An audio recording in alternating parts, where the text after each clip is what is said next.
골로새서는 사도 바울이 로마 감옥에 보낸 편지입니다. 골로새 교회가 든든히 서가다가 이단들이 들어와서 큰 문제가 발생을 했습니다. 그래서 바울은 그 이단의 문제를 해결하기 위해 이 골로새서라는 편지를 써서 보낸 것입니다. 이단은 거짓 교훈입니다. 당시 골로새 교회에서 문제가 되었던 거짓 교훈은 크게 네 가지입니다. 영지주의, 율법주의, 천사숭배, 그리고 금욕주의, 이 네 가지로 크게 개별됩니다. 바울은 8절로 15절까지 해서 이 이단 문제를 집중 거론합니다.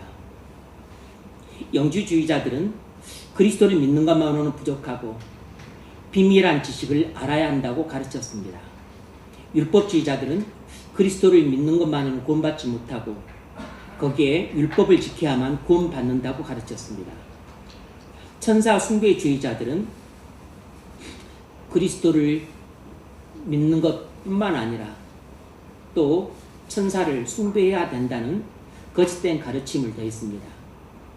금욕주의자들은 그리스도를 믿는 것 외에 금욕적인 생활을 해야만 구원받는다고 가르쳤습니다.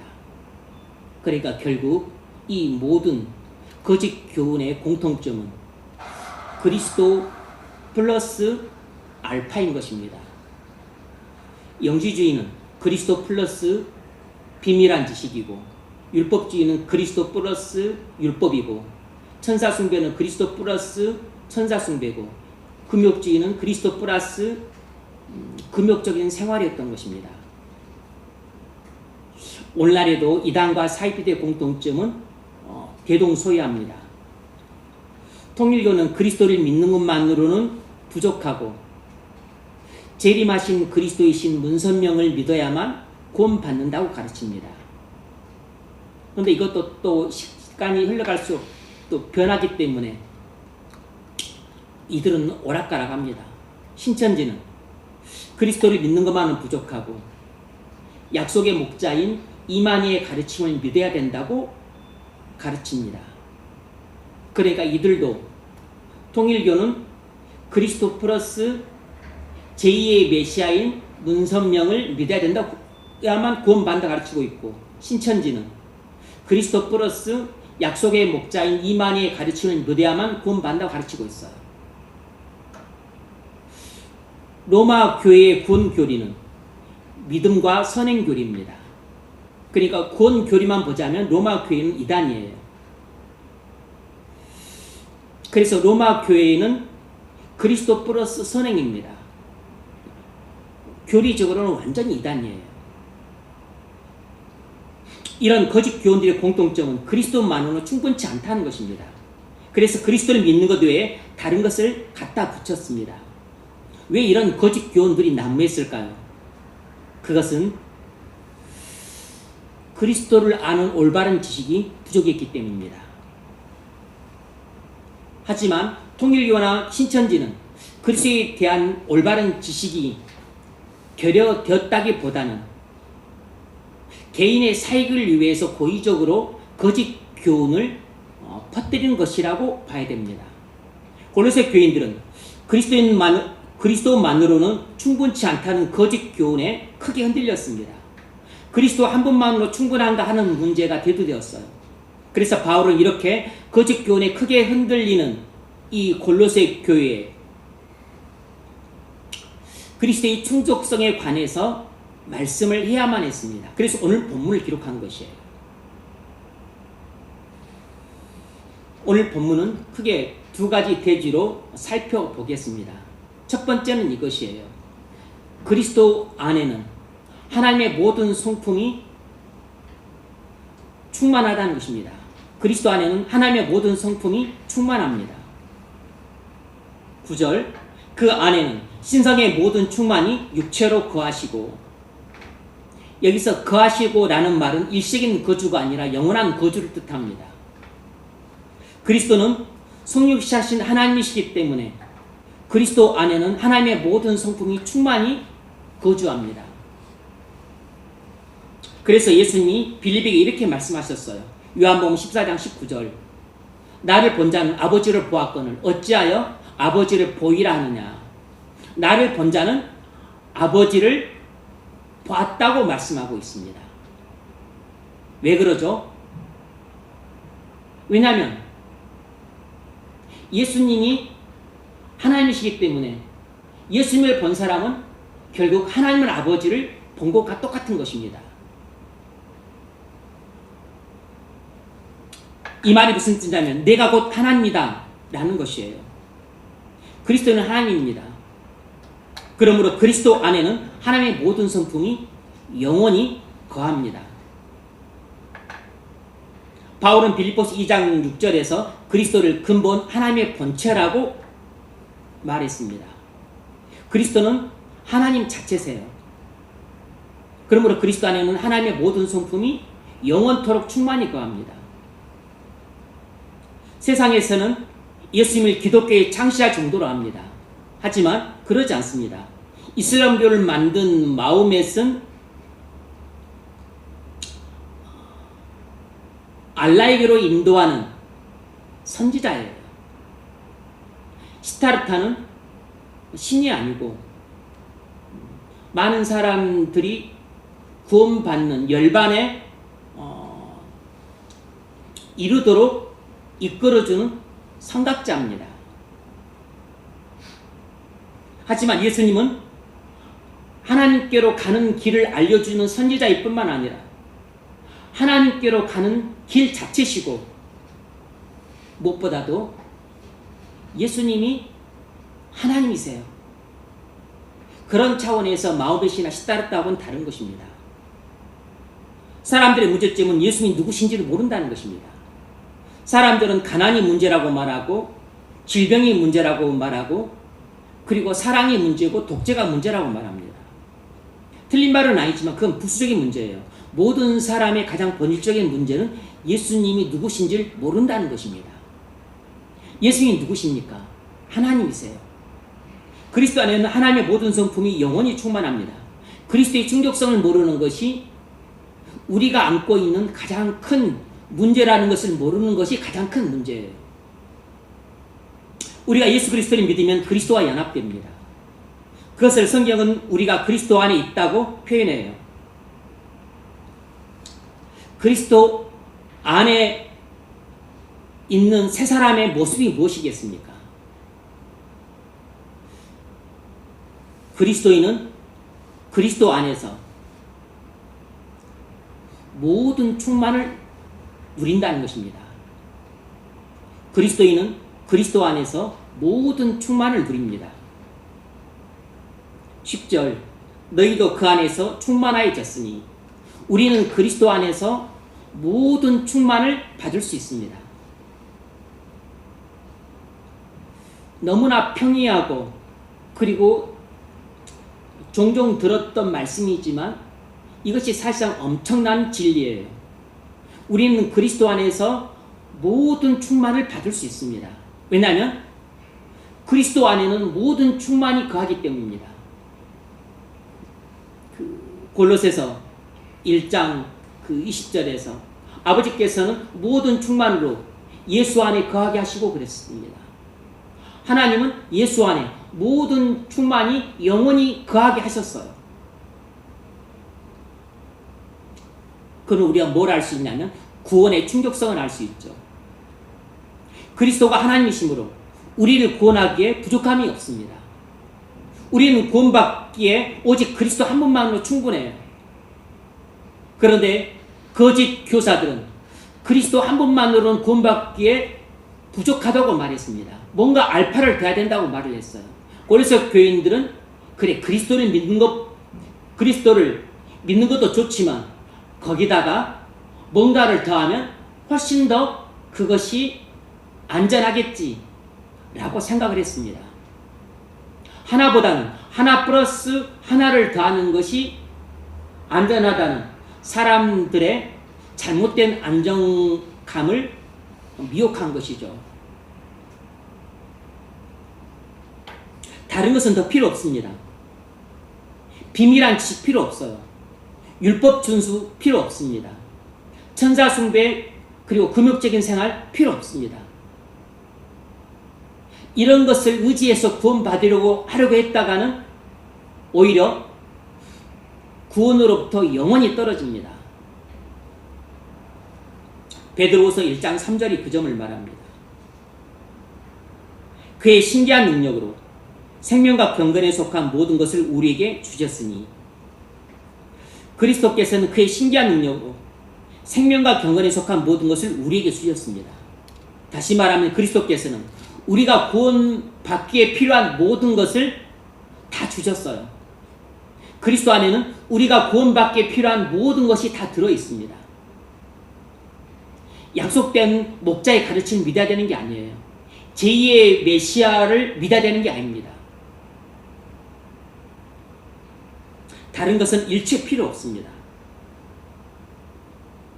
우리가 그리스도 안에서 친밀한 교제를 나누고 살면 우리는 점점 더 하나님의 성품으로 충만하게 됩니다.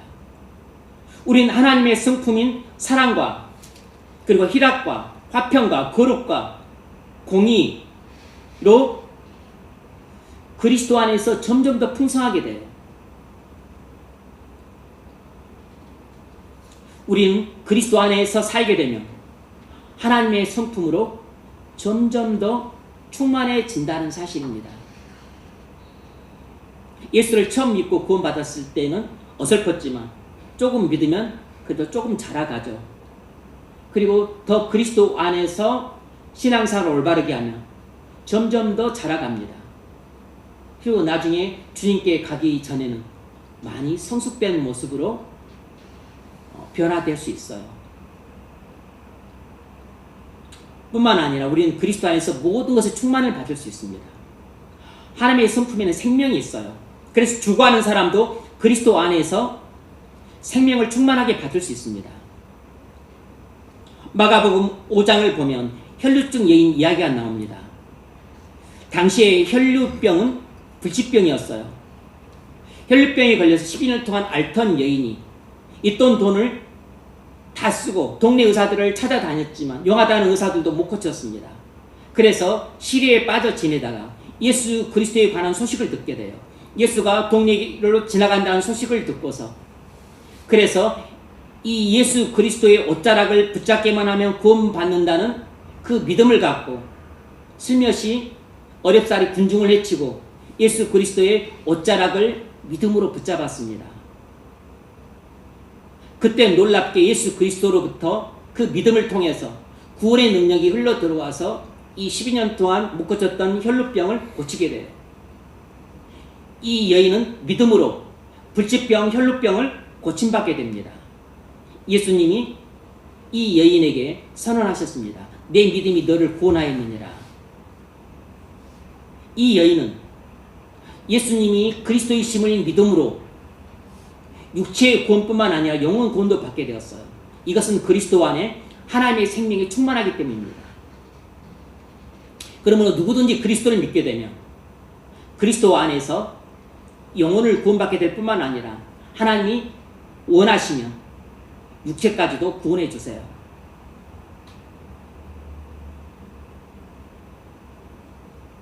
우리는 영혼뿐만 아니라 육체도 그리스도 한 분만으로 충분한 것입니다. 이 점을 모세는 신명기 8장을 통해서 우리에게 말하기를 사람은 떡으로만 살 것이 아니요 오직 하나님의 입에서 나오는 말씀으로 사는 줄 알게 하려 함이니라. 이렇게 말씀을 하셨어요. 우리는 그리스도 안에서 영혼의 생명뿐만 아니라 육체의 생명도 받습니다. 우리는 영육 간에 그리스도 한 분만으로 충분해요. 이 점을 바울이 골로새 교인들에게 알려주고 싶었던 겁니다. 대지 두 번째는 이것입니다. 그리스도 안에는 죽음과 부활이 있다는 것입니다. 그리스도는 우리의 구속을 위해 죽으시고 부활하셨습니다. 그러므로 그리스도 안에는 우리의 구속을 위한 죽음과 부활이 있습니다. 그리스도는 우리의 모든 죄를 지고 십자가에서 우리 대신 하나님의 형벌을 받았습니다. 그리고 3일 만에 부활하셨어요. 그리스도의 부활하심으로 십자가의 속죄제사가 하나님께 연락되었다는 것을 알 수 있습니다. 이처럼 그리스도 안에는 우리의 구속을 위한 죽음과 부활이 있습니다. 우리가 그리스도를 믿으면 그리스도와 연합됩니다. 그리스도 안에 있는 새 사람의 모습이 무엇입니까? 우리가 그리스도를 믿어 그리스도와 연합되어서 그리스도 안에 있게 되면, 그리스도 안에 있는 사람은 전부 새 사람인데 그리스도 안에 있는 우리의 모습이 어떤 모습일까요? 오늘 본문에는 4가지로 그것이 묘사가 됩니다. 우리가 그리스도를 믿어 그리스도와 연합되는 순간 우리에게 무슨 일이 일어나겠습니까? 바울은 4가지를 언급합니다. 첫 번째는 우리는 그리스도 안에서 옛사람이 죽고 새사람이 살아납니다. 이것이 11절로 13절 상반절까지 나옵니다. 11절, 그 안에서 너희가 손으로 하지 아니한 할례를 받았으니 육의 몸을 벗는 것이요 그리스도 할례니라. 손으로 하지 아니한 할례, 마음의 할례를 말하죠. 육의 몸을 벗는 것, 중생을 말합니다. 그리스도의 할례, 이 3가지가 전부 마음의 할례, 중생을 가리켜요. 12절, 너희가 세례로 그리스도와 함께 장사되고 또 죽은 자들 가운데서 그를 일으키신 하나님의 역사를 믿음으로 말미암아 그 안에서 함께 일으키심을 받았느니라.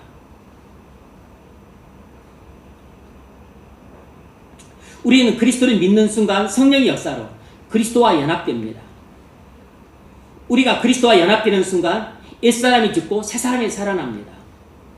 즉 우리가 그리스도를 믿고 그리스도와 연합되는 순간 나라는 옛사람이 죽고 예수님이라는 새사람이 내 안에 살아나게 돼요. 이것을 가리켜 중생계라고 부릅니다. 이것을 오늘 본문에서는 예수 그리스도를 믿어 연합되면 우리 옛사람이 죽고 새사람이 된다고 이렇게 표현하고 있는 것이에요. 이게 바로 육의 몸을 벗는 것입니다. 이게 바로 그리스도의 할례예요. 이 점을 바울이 로마서 6장 3절, 4절, 5절에서 언급을 했습니다.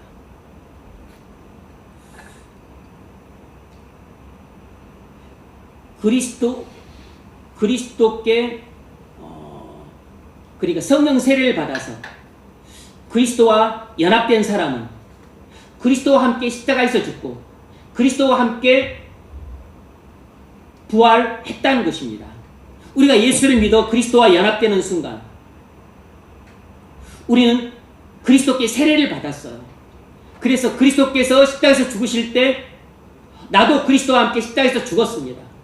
그리스도께서 부활하실 때 나도 그리스도와 함께 부활했어요. 그런데 죽을 때는 나라고 하는 옛사람이 십자가에서 죽었지만 부활할 때는 그리스도와 함께 죽었던 내가 부활한 게 아니고 부활할 때는 예수님이라고 하는 새 사람이 내 안에 살아나게 됩니다. 그 이야기를 하고 있는 것이에요. 우리는 그리스도를 믿는 순간 연합되고 연합되는 순간 나라는 옛사람은 십자가에서 그리스도와 함께 죽고 그리고 예수님이라고 하는 새 사람이 내 안에 살아나게 됩니다. 이것이 바로 그리스도를 믿음으로 말미암아 연합될 때 일어난 일입니다. 이것을 바로 중생이라고 가르쳐요. 우리는 그리스도 안에서 옛사람이 죽고 새사람으로 살아납니다.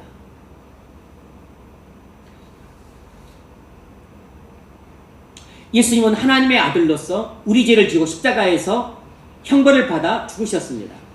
3일 후 부활하심으로써 십자가 속죄 제사를 하나님이 연락해 주셨어요. 여러분이 이것을 믿으면 마음의 할례를 받습니다. 성령으로 세례를 받아 그리스도와 연합이 됩니다. 그러면 여러분의 옛사람은 그리스도와 함께 십자가에서 죽었습니다.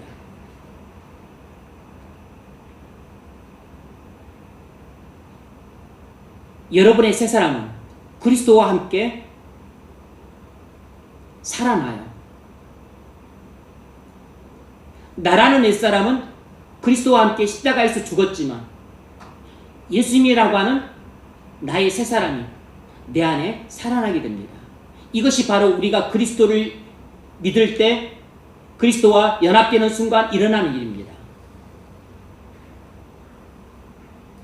그 결과 여러분 안에 사는 사람은 옛날 여러분이 아니고 바로 예수님이라고 하는 새 사람입니다. 이것을 가장 잘 보여주는 것이 갈라디아서 2장 20절이에요. 내가 그리스도와 함께 십자가에 못 박혔나니 그런즉 이제는 내가 사는 것이 아니요. 여기서 나는 옛사람을 말하는 거죠. 그런즉 이제는 내가 사는 것이 아니요. 오직 내 안에 그리스도께서 사시는 것이라. 새 사람을 말합니다. 내가 예수 그리스도를 믿어 그리스도와 연합되는 순간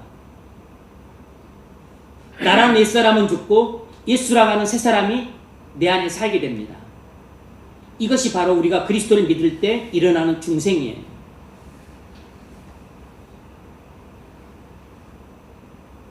이런 사람을 뭐라고 부르죠? 새로운 피조물이라고 부릅니다. 고린도서 5장 17절 그런즉 누구든지 그리스도 안에 있으면 새로운 피조물이라. 이전 것은 지나갔으니 보라 새 것이 되었도다. 이 완벽한 진술이에요. 누구든지 그리스도 안에 있으면 새로운 피조물이라. 이전 것은 지나갔으니 보라 새 것이 되었도다. 무슨 말이죠? 옛사람은 죽고 그리고 예수라고 하는 새 사람으로 살아났다는 것입니다. 그러므로 여러분이 그리스도를 믿어서 그리스도인이 되었다면 여러분이라고 하는 옛사람은 이미 그리스도와 함께 십자가에서 죽었습니다. 예수라고 하는 새 사람이 여러분 안에 살아있는 것이에요. 그래서 여러분은 그리스도 안에서 새롭게 창조되었습니다. 그래서 그리스도인은 새로운 피조물이에요.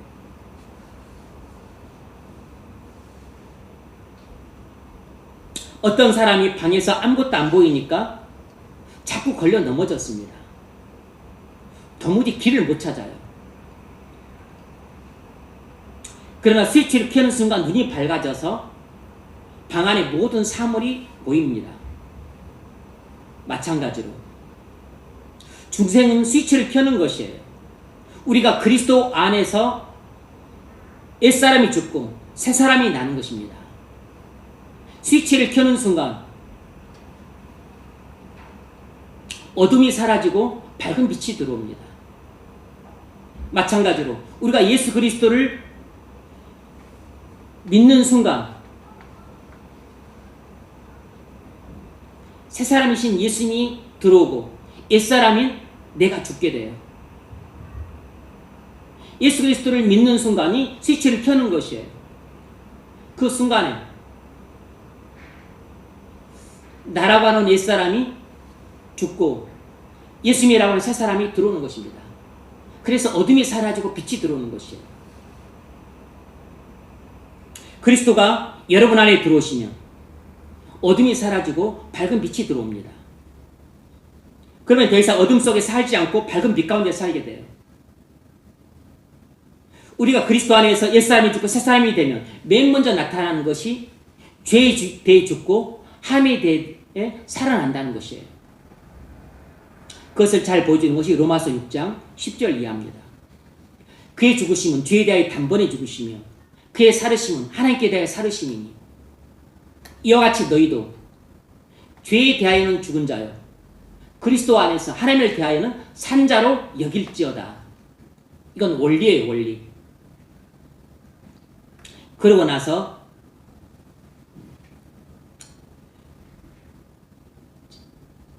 죄가 왕노릇하지 못하도록 하라고 단속을 하고 그러고 나서 14절에서 이렇게 말합니다. 죄가 너희를 주장치 못하리니 이는 너희가 법 아래 있지 않냐고 은혜 아래 있습니다. 너희가 법 아래 있지 않냐고 은혜 아래 있으니 어찌하리요? 죄를 지으리요? 그럴 수 없느니라.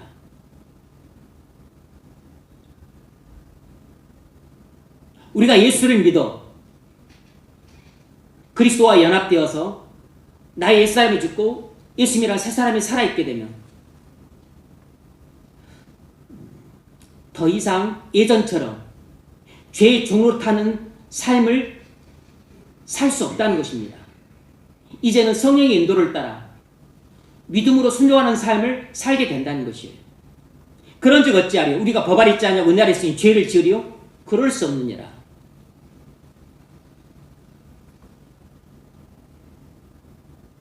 그리스도는 우리의 구속을 위해 죽으시고 부활하셨습니다. 그리스도 안에는 죽음과 부활이 있어요. 우리는 그리스도 안에서 옛사람이 죽고 새사람이 살아났습니다. 나는 죽고 예수가 살아나는 중생은 그리스도 안에서만 가능합니다. 중생은 오직 그리스도 한 분만으로 충분해요. 오늘날 교회의 큰 문제는 중생 없는 신앙인이 너무 많다는 것입니다.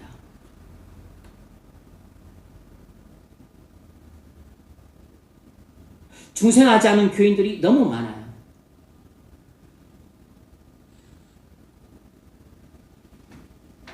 중생했는지 목회자들이 점검도 하지 않습니다. 중생이라는 말도 교인들이 들어보기도 어려워요. 옛사람이 죽고 새사람이 사는 중생은 그리스도 한 분만으로 충분합니다.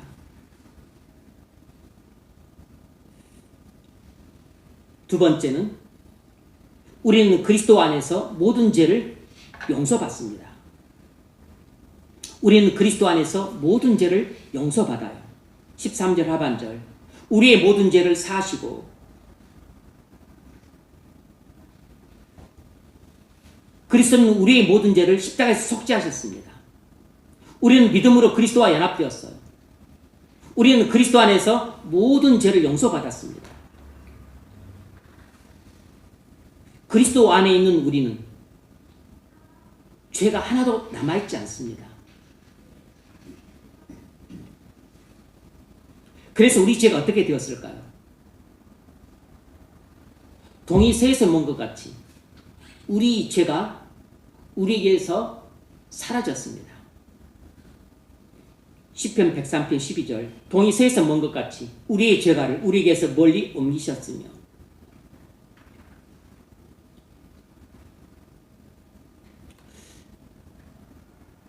그리스도께서 우리 죄를 십자가에서 속죄하셨습니다. 우리는 그 속죄를 믿음으로 우리는 속죄를 받았어요. 우리는 죄사함을 받았습니다. 그래서 우리의 모든 죄가 하나도 남아있지 않아요. 이사야 선자는 이렇게 말했습니다. 너희 죄가 주홍과 들지라도 눈과 같이 휘어질 것이요 진홍같이 붉을지라도 양털같이 되리라. 그리스도를 믿게 되면 죄를 완전히 속죄받게 되어서 죄가 하나도 없이 다 사라집니다. 어떤 목사님이 상담 중인 권사님께 이렇게 말씀했습니다. 권사님, 하나님이 용서하신 죄를 왜 다시 꺼내입니까? 하나님은 우리의 죄의 장부를 찢었어요. 그런데 우리는 자꾸 다시 죄의 장부를 꺼내 들춰봅니다. 이것은 우리가 과거에 범했던 죄를 다 잊으라는 것이 아니에요. 우리가 과거에 범해서 주님의 마음에 못을 받고 다른 사람의 마음에 못을 박았던 우리의 악한 죄를 저질렀던 죄들을 기억은 하고 있어야 됩니다. 그래야만 또다시 짓지 않죠. 그래야만 죄를 주의하고 또 항상 경고를 삼을 수 있죠. 하지만 이미 용서받은 죄를 계속 붙들고 있어서는 안 됩니다.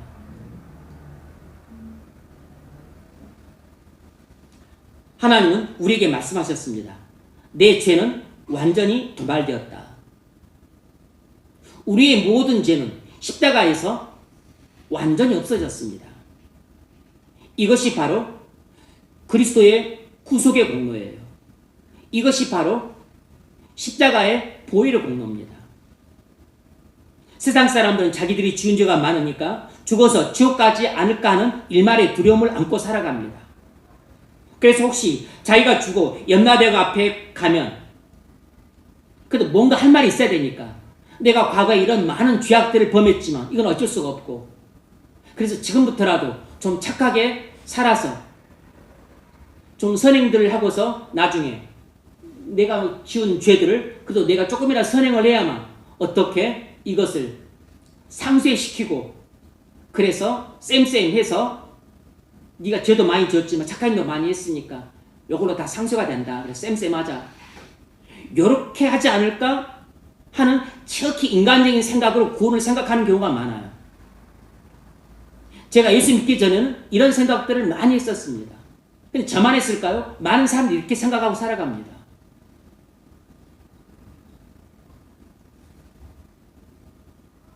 그래서 나름대로 구제도 하고 기부도 하고 좋은 일도 하고 해요.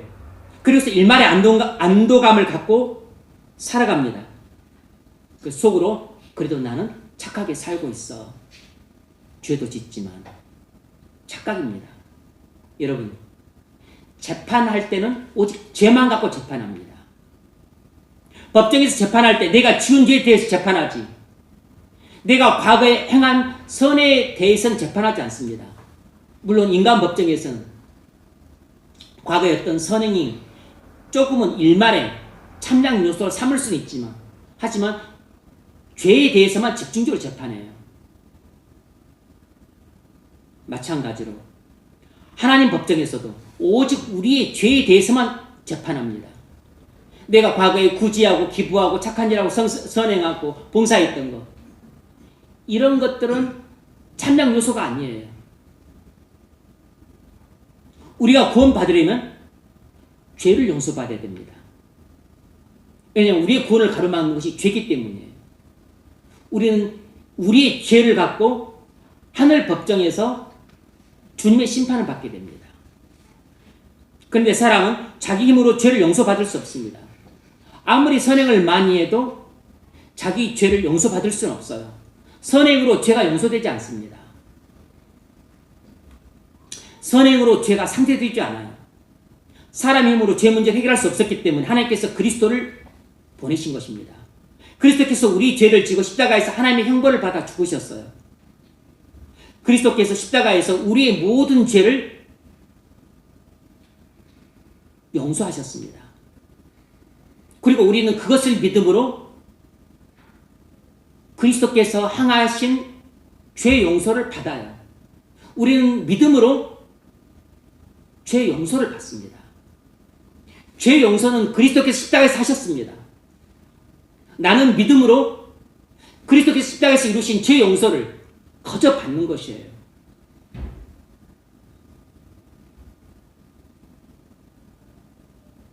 여러분은 믿음으로 죄 용서를 받습니다. 우리는 그리스도 안에서 모든 죄를 용서받아요. 여러분이 그리스도를 믿으셨습니까? 그렇다면 여러분은 그리스도 안에서 모든 죄를 용서받았습니다. 여러분의 모든 죄를 그리스도께서 십자가에서 다 용서하셨어요. 그것을 여러분은 믿음으로 거저 받은 것입니다. 우리는 죄를 용서받기 위해 선행이 필요한 게 아닙니다. 효도가 필요한 게 아니에요. 구제가 필요한 게 아닙니다. 봉사가 필요한 게 아니에요. 우리는 죄를 용서받기 위해 비밀한 지식을 알아야 되는 것도 아니고, 율법을 지켜만 하는 것도 아니고, 금욕을 해야 되는 것도 아니고, 천사를 숭배해야 되는 것이 아니에요. 우리가 죄 용서받기 위해 오직 그리스도 한 분만으로 충분합니다. 오직 그리스도를 믿음으로만 죄 용서를 받습니다. 바울은 흔들리는 골로새 교인들에게 오직 그리스도 한 분만으로 구원받기에 충분하다는 사실을 가르쳐주고 싶었던 겁니다. 그래서 그리스도의 구원을 이렇게 자세하게 그리고 심도 깊게 말씀하고 있어요. 그리스도는 우리의 구속을 위해 죽으시고 부활하셨습니다. 그리스도 안에는 우리의 구속을 위한 죽음과 부활이 있어요. 우리가 그 그리스도를 믿습니다. 그러면 우리는 그리스도와 연합되어요. 우리는 그리스도 안에 거하게 됩니다. 우리는 그리스도 안에서 어떤 새 사람의 모습을 갖죠? 세 번째는 이것입니다. 우리는 그리스도 안에서 율법의 정죄로부터 해방됩니다. 우리는 그리스도 안에서 율법의 정죄로부터 해방돼요. 14절이 그 점을 보여줍니다. 우리를 거스르고 불리하게 하는 법조문을 쓴 증서를 지우시고 제하해버리사 십자가에 못 박으시고. 증서란 고발장을 말합니다. 율법은 우리가 지은 셀 수 없을 정도로 많은 죄의 목록이 기록된 고발장을 갖고서 우리를 하나님의 법정에서 고소합니다. 율법은 검사처럼 재판장이신 그리스도께 우리의 죄의 목록이 빽빽하게 기록된 고발장을 갖고 하나님의 진도의 형벌을 받아 마땅한 죄인이라고 고발을 해요. 그런데 그리스도께서 십자가에서 우리의 모든 죄를 속죄하심으로 우리가 지은 셀 수 없을 정도로 많은 죄의 목록이 기록된 고발장을 이미 완전히 없애셨습니다. 증서를 지우시고 제하해버려서 십자가에 못 박으시고, 율법이 우리가 지은 셀 수 없을 정도로 많은 죄의 목록이 기록된 고발장을 갖고서 우리를 고발할 것을 아시고, 주님은 우리의 죄의 목록이 빽빽히 기록된 고발장을 이미 십자가에서 그걸 완전히 없애셨어요. 완전히 없앴다면서 강조하기 위해서 지우시고 그리고 제하해버리시고 십자가에 못 박았다고 3번이나 똑같은 의미의 말을 반복을 하고 있습니다. 잊으면 안 된다는 것입니다. 여러분의 모든 죄, 셀 수 없을 정도로 많은 죄악들이 기록된 그 목록이 기록된 고발장을 예수님이 여러분의 모든 죄를 지고 십자가에 속죄하심으로 그 고발장을 완전히 없애셨어요. 지우다는 완전히 제거하다는 뜻입니다. 제하해버리다는 완전히 없애다는 뜻이에요. 십자가에 못 박다는 것은 무용지물로 만들다는 뜻입니다. 이 정도로 그리스도의 속죄는 완벽한 속죄인 것입니다. 그리스도의 속죄는 완벽한 속죄예요. 그래서 율법이 2번 다시 우리를 그 고발장을 갖고 정죄할 수 없는 것입니다. 그러므로 우리는 그리스도 안에서 율법의 정죄로부터 완전히 해방되었습니다. 바울은 그 점을 로마서 8장 1절에서 아주 탁월하게 진술하고 있어요. 그러므로 이제 그리스도 예수 안에 있는 자에게는 결코 정죄함이 없나니, 그러므로 이제 그리스도 예수 안에 있는 자에게는 결코 정죄함이 없다고 선언하고 있습니다. 여기서 정죄는 율법의 정죄를 말해요. 율법은 우리가 율법들을 어기고 그리고 범죄한 그 죄의 목록들이 빽빽히 기록된 고발장을 갖고서 하나님 법정에서 우리를 항상 고발합니다. 그게 바로 율법의 정죄예요. 어떻게 우리가 이 율법의 정죄로부터 해방되었습니까? 로마서 8장 2절이 말해요. 이는 그리스도 예수 안에 있는 생명의 성령의 법이 죄와 사망의 법에서 너희를 해방하였습니다. 그리스도의 십자가의 속죄가 우리를 율법의 정죄로부터 해방시켰다고 선언하고 있어요. 이는 그리스도 안에 있는 생명의 성령의 법이 죄와 사망의 법에서 너희를 해방하였습니다.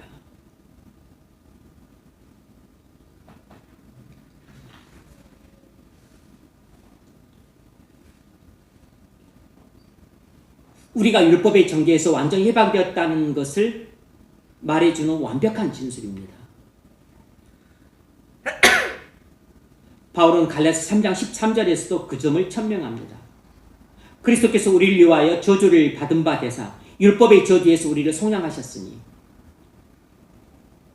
그리스도께서 우리 대신 십자가에서 율법의 정죄를 받으셨기 때문에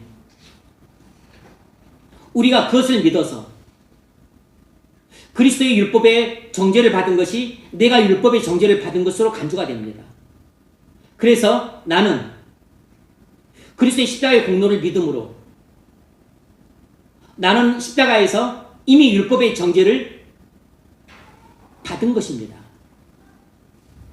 그래서 나는 율법의 정죄로부터 해방이 되었어요. 그리스도를 믿은 모든 사람은 율법의 정죄로부터 해방되었습니다.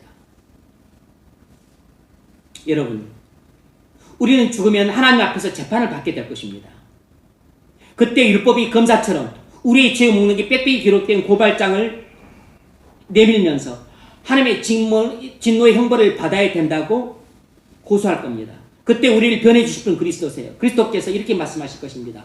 내가 저를 위해 제 모든 죄를 지고 하나님의 진노의 형벌을 받음으로 율법의 정죄를 받았다.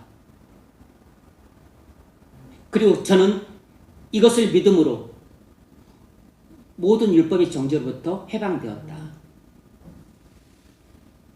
그때 율법의 정죄는 무용지물이 될 것입니다.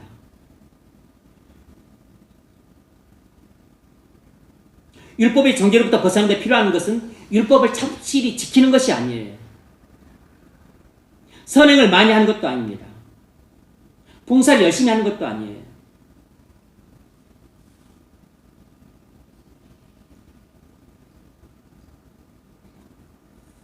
어떤 유명한 목사님이 미국에 책을 내서 이제 교회에서 판매를 하는데 어떤 한 여인이 교양이 있고 세련돼 보이는 어떤 한 여인이 오면서 책을 사고서 사인해 달라고 했어요. 그러면서 목사님께 살짝 속삭였습니다. 목사님, 저는 그리스도인 아니에요. 목사님 깜짝 놀랐습니다. 아니, 어떻게 교회를 다니고 그리고 또 이렇게 경건서적을 살면데도 불구하고 그리스도인이 아닐 수 있습니까? 그 부인이 막 좀 화들짝 놀라면서 목사님, 저는 어떻게 그리스도인이 되는 줄 몰라요.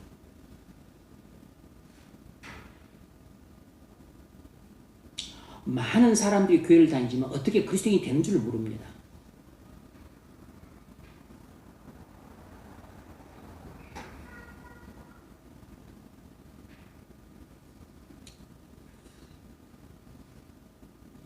우리가 그리스도인이 되는 것은 그리스도 한 분만으로 충분합니다. 다른 것을 덧붙이는 사람들은 전부 거짓 교사들이에요. 네 번째로, 우리가 그리스도를 믿어서 새 사람이 되면 어떤 사람이 되냐면 우리는 그리스도 안에서 사단과 악한 영들과의 싸움에서 승리합니다. 우리는 그리스도 안에서 사단과 악한 영들을 이깁니다. 15절, 통치자들과 권세들을 두려워하여 통치자들과 권세들을 무력화하여 드러내어 구경거리로 삼으시고 십자가로 그들을 이기셨느니라.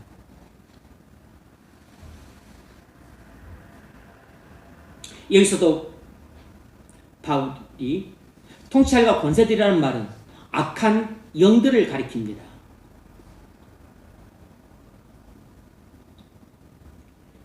여기서도 그 같은 의미의 단어를 3번 반복했습니다. 무력화하다, 드러내어 구경거리로 삼다, 십자가에서 승리했다. 똑같은 뜻입니다. 무력화했다는 말은 사단과 악한 영들이 무장을 해제해서 예전처럼 힘을 못 쓰겠다는 것입니다. 무기를 다 뺏어버렸고 그들의 손과 발을 다 묶었다는 것입니다. 드러내 구경거리로 삼았다는 것은 사단과 악한 영들의 패배를 공개적으로 보여주었다는 것입니다. 이 말은 전쟁에서 이긴 개선 장군이 전쟁에서 패한 그 장수들과 그 포로들을 그 괴짝 안에 가둬가지고 구경거리로 끌고 오는 이 장면을 염두에 두고 쓴 것입니다. 그러니까 개선 장군이신 그리스도께서 싸움에서 진 사단과 악한 영들을 그 상자 안에 가두고서 그리고 질질 끌고 오고 있는 것입니다. 이 완벽한 승리는 십자가에서 이루어진 것이에요. 그리스도는 이 땅에서 이미 사단과 악한 영들을 무력화하기 시작했습니다. 그들을 쫓아내고 하나님 나라를 건설하기 시작했어요. 그러다가 십자가에서 결정적으로 사단의 권세를 깨뜨렸습니다. 사단을 결박해서 무저공에 집어넣으셨어요. 그리스도는 십자가에서 사단과 악한 영들에게 결정적으로 승리하셨습니다. 부활은 그 승리를 확증한 사건이에요. 여러분, 그리스도는 십자가에서 사단과 악한 영들에게 승리하셨습니다. 우리는 그리스도 안에서 사단과 악한 영들과 영적인 싸움에서 승리할 수 있습니다. 오직 그리스도 안에서만 승리할 수 있어요. 그리스도 밖에서는 결코 승리할 수가 없습니다. 그리스도께서 이미 십자가에서 승리하신 싸움이기 때문에 우리는 그리스도 안에서 그리스도를 믿고 의지함으로써 얼마든지 사단과 싸워서 이길 수 있고 악한 영들과 싸워서 이길 수 있습니다.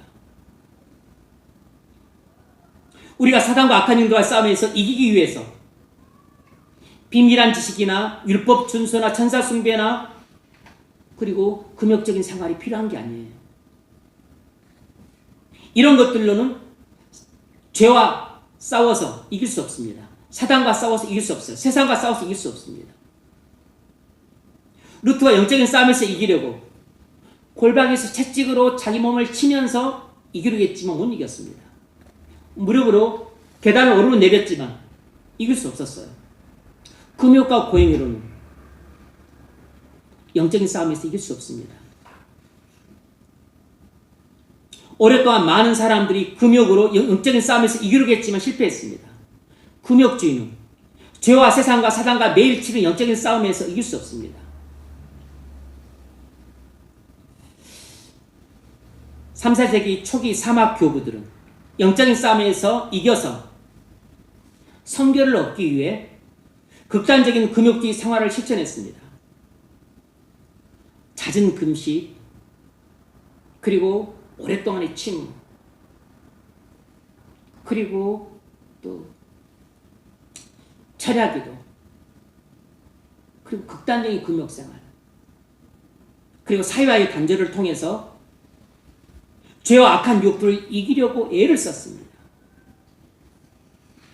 물론 상당한 성결의 수준까지 오른 경우도 많이 있어요. 하지만 일반적으로는 실패했습니다. 거의 오리게는으로부터 사막 교부들이 나타났다고 볼 수 있는데 그 시조라고 할 수 있는 오리게는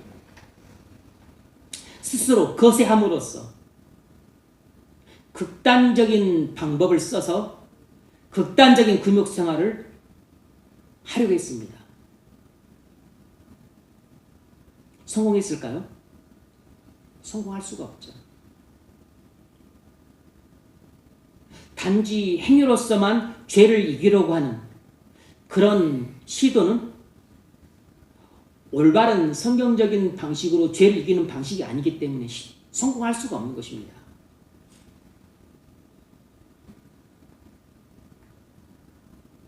죄를 단순히 행위를 중단하는 것으로 그쳐버리는 시도는 시장도 틀렸습니다.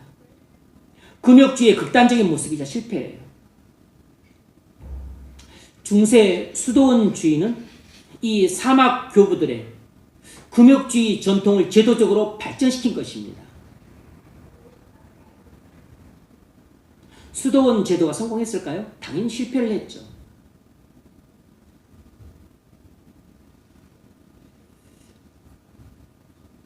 처음에는 좋은 의도로 건립을 했습니다. 좋은 의도를 갖고 많은 사람들이 수도사로 들어왔죠. 그래서 사회와 단절을 하고 그리고 또 금욕주의적인 생활들을 하고 그리고 잦은 금식을 하고 기도를 하고 침묵을 하고 그리고 성경을 읽고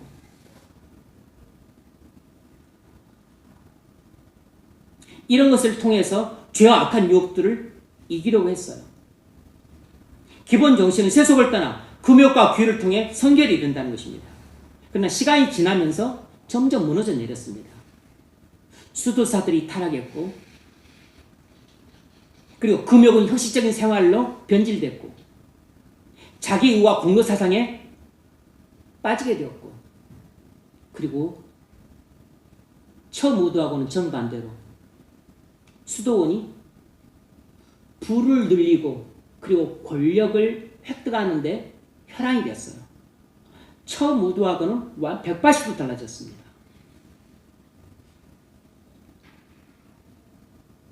종교개혁자들은 행위로 의를 세우는 길로 변질되었다고 비판했습니다. 여러분, 금욕으로는 영적인 싸움에서 이길 수 없습니다. 성경이 말하는 것은 금욕이 아니고 절제입니다. 절제.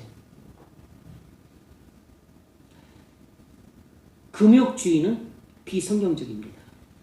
성경이 말하는 죄와의 싸움에서 이기는 방식은 성령의 역사를 통해서 은혜로 말미암아 죄를 죽이는 것입니다. 성령의 역사를 통해서 은혜로 말미암아 사단의 유혹을 물리치고 세상의 유혹을 물리치는 것이에요. 이것이 바로 절제로 나타나는 것입니다.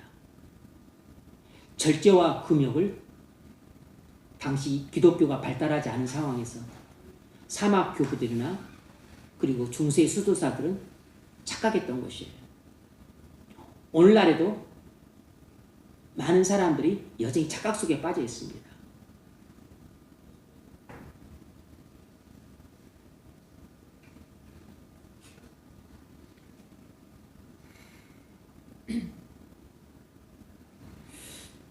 금욕으로는 영적인 싸움에서 이길 수 없습니다. 오직 은혜로만 영적인 싸움에서 이길 수 있어요. 우리에게 필요한 건 금욕이 아니라 그리스도입니다. 우리가 영적인 싸움에서 이기려면 오직 그리스도 한 분만으로 충분해요. 우리는 그리스도 안에서는 얼마든지 죄를 이길 수 있습니다. 그리스도 안에서 은혜로 말미암아 세상의 유혹을 이길 수 있고 사단의 유혹을 이길 수 있어요.